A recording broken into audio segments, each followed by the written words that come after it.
Welcome to this programming tutorial. In today's tutorial, I'm going to introduce you into control structures. A control structure is a block or a section of coding or programming that analyzes variables, data, or values and chooses a direction to go based on given parameters. There are 4 control structures that we will go over. One we've already done. A sequential control structure is when the instructions are executed one line after the other. This is just what we've normally been doing in programming, where each lines of our code are running one after the other. The next one, which is going to be what we're going to cover today, is selection control structure. Selection control structure will execute code only based on a condition. We've then got iteration control, or iterative control. This will repeat as long as a condition is true. And jump control. This will allow the program to jump to a different routine or exit the routine altogether. Today we're going to cover selection control. So what is selection control? Selection control allows you to execute or ignore code based on a condition. We already know how to do conditions. These are using our relational operators that we learned in our previous lesson. So based on those conditions, we can then dictate where a program will go. To do this, we're going to use something called an if block. An if block is a block of code or a section of code that starts with the command if. You notice if is a purple color. That's because it's a special command.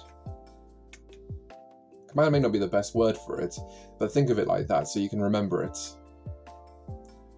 So let's say if 5 is greater or less than 10, then we're going to print out 5 is less than 10. Let's look at this first before we run it. We have if to start off this if block. We have a condition that is done using a relational operator to compare 2 values. And then we've got this weird little colon at the end. The colon allows you to put code inside of the statements. You'll notice if I hover my mouse over the 1 here, you've got a little arrow. And now you can see that code is inside this statement. You'll also notice there are 1, 2, 3, 4 spaces for this print statement over here, or 1 tab key. Spacing in Python allows you to dictate what goes inside of what. You see, now I can no longer click the little arrow, because this print statement is no longer inside the selection statement. If I press the tab key above the caps lock on my keyboard, I put it back inside the if statement. In other programming languages, you wouldn't have to worry about spacing because you would put an open curly brace to open the code and a closed curly brace to close it. So in other programming languages, you could have a spacing however you want, as long as it's between the 2 curly braces, it would matter. This is also where you'll find an indentation error. An indentation error occurs when you've run code that is not correctly spaced inside of other things. So what does this do? It says if 5 is less than 10, print 5 is less than 10. Let's run the program. There we go. 5 is less than 10. This is what we can use our if statement for. Now an if block is usually always starts with an if statement, but it can have a couple more things added to it. For example, underneath the if one, I can have elif. Let's say elif 5 is equal to 10. We'll print 5 is equal to 10. Elif only runs if the first statement doesn't work. So if the first statement is false, the second statement will be looked at. If the first statement is true, it'll run the code inside it and it will ignore this elif. elif always goes after if, and you can have an infinite amount of elifs as you want. Let's do greater than 10 here. I say is greater than. Now, obviously we know that 5 is not equal to 10, and 5 is definitely not greater than 10. So when I run this code, you'll see I get 5 is less than 10 and nothing else. But if I put 5 is less than 10 here, these two conditions are the same. What do you think will happen when I run my program? It only outputs one of the lines. Now, which line does it only output? The first line, because this is the condition that is true. Watch what happens if I make two separate if blocks. I've got an if block here, and I've got an if block over here. When I run the program, I get two statements over here. This is written wrong.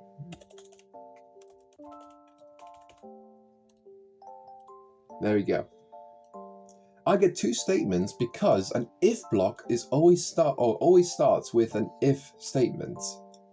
These are two separate blocks that are not connected to each other. But if I put an elif in the front here, they are now connected to each other. See? Let's look at another example. Let's create a variable called animal. We'll make that equal fox. And I'll say, if animal is equal to fox, then print best animal ever. Elif animal is equal to dog, let's print second best animal ever. I will do another elif to say elif animal is equal to cat, print third best animal ever. I accidentally run some code here, but that's fine. So here I've got a statement with fox, and I've got three parts to my if block. Remember, unless it starts with an if, it's connected. So this is still one if block. When I run this code over here, I get a syntax error. Oh, let's just run this again. Ignore that. There we go. I get best animal ever because it's recognized that fox is equal to animal. If I put dog here, what should happen is we shouldn't get the first line. There we go. I get the second best animal ever.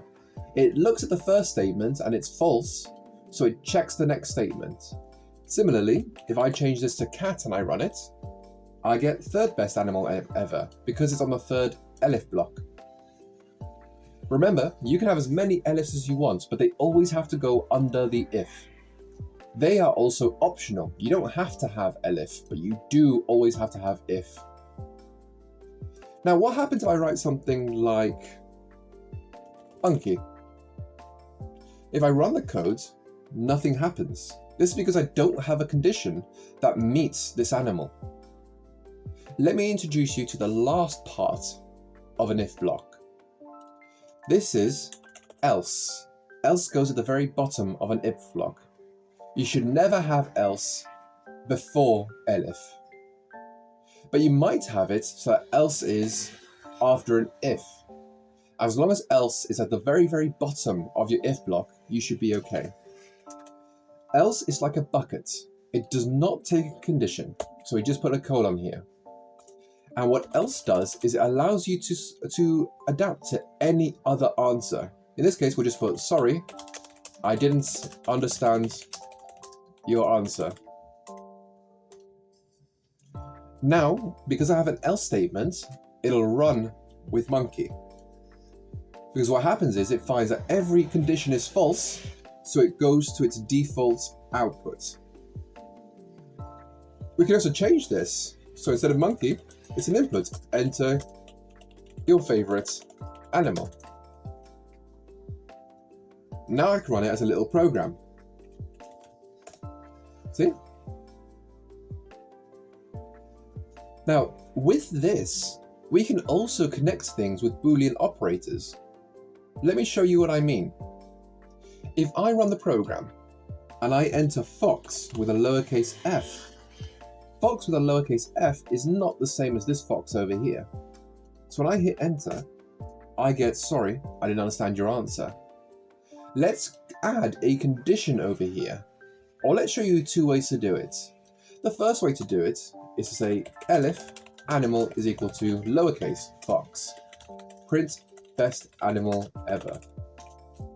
Now this is a bit redundant because we've now got 2 lines of code that are exactly the same. So this is not the best way to do it. Another way to do it is to get the animal input over here and do a dot lower command. This is a bit more advanced, but we won't go over this now. The third way to do it, and the way you should be doing it at this stage, is adding another condition over here.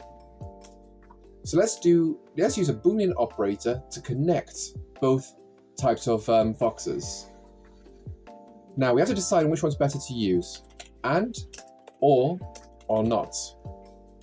If they type in a lowercase animal, like fox for example, like that, do we want both conditions to be true in order for this to output? Well, no, that wouldn't make much sense because you can't input 2 things at once. So and doesn't make sense. Here you're saying if animal is equal to fox, not animal equals fox. That also doesn't make sense. So the best condition to use is or. That will glue these 2 conditions together because the animal could be uppercase fox or the animal can be lowercase fox. Now, when I run the program, if I type in a lowercase fox, I get the correct outputs. I could do this for anything I wanted to.